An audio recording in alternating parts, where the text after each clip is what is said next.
नमस्कार।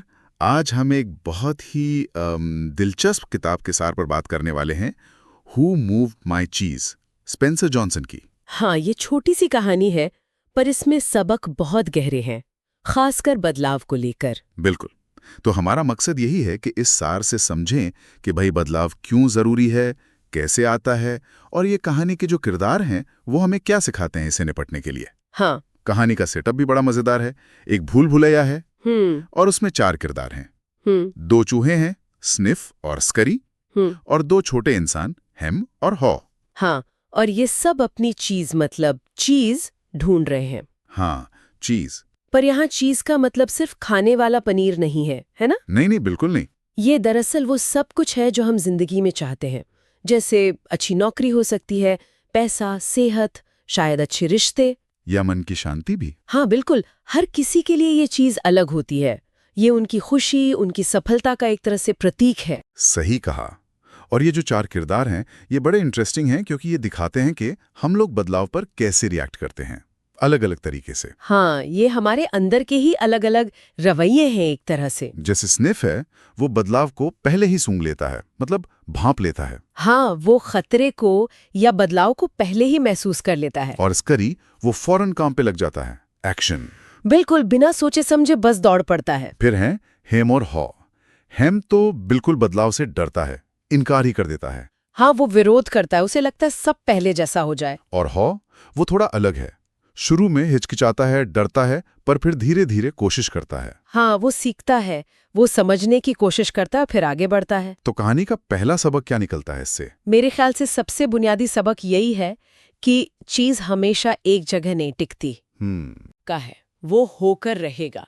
सुनने में आसान लगता है पर मानना मुश्किल होता है ना? हाँ, क्योंकि हमें आदत होती है, हमें कंफर्ट जोन होता है। बिल्कुल, हमें स्थिरता पसंद है। और इसी से जुड़ा है शायद दूसरा सबक, कि जो बदलाव को देखकर भी अनदेखा करते हैं। हाँ, या डर के मारे वहीं अटके रहते हैं, वो पीछे रह जाते हैं। जैसे हेम, हाँ।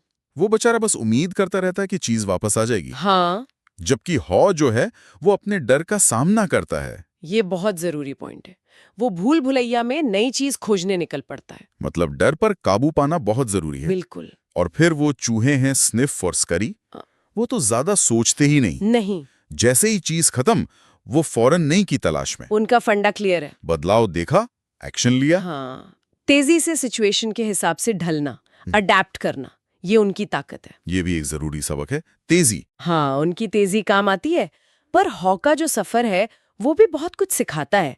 वो दिखाता है कि डर लगना स्वाभाविक है। हाँ, कहानी का एक बहुत पावरफुल हिस्सा है जब हॉ खुद से पूछता है वो सवाल। हाँ, वो सवाल, अगर डर नहीं होता तो मैं क्या करता? What would you do if you weren't afraid? बिल्कुल ये सवाल सोचने पर मजबूर करता है कि कहीं हमारे डर ही तो हमें रोक नहीं रहे। सही बात है। वो डर एक अदृश्य दीवार बन जाता है अक्सर। हाँ, जो हमें आगे बढ़ने ही नहीं देता, नई संभावनाओं तक पहुंचने नहीं देता। और जैसे जैसे हॉ आगे बढ़ता है, वो दीवारों पर कुछ लिखता जाता है। हाँ, छोटे छोटे सबक। हाँ, वो लर्निंग्स हैं, जैसे बदलाव को जल्दी पहचानो, उसके लिए तैयार रहो, जरूरत पड़े तो खुद को बदलो, नई दिशा में बढ़ो, और ये भी कि इस सफर का आनंद लो। हाँ, एंजॉय द जर्नी। ये छोटे छोटे मंत्र जैसे हैं, डर से आगे निकलने में मदद करते हैं। बिल्कुल। तो अंत में कहानी का निचोड़ सार यही है कि बदलाव तो आएगा ही, ये जिंदगी की सच्चाई है, इसे रोक नहीं सकते। नहीं।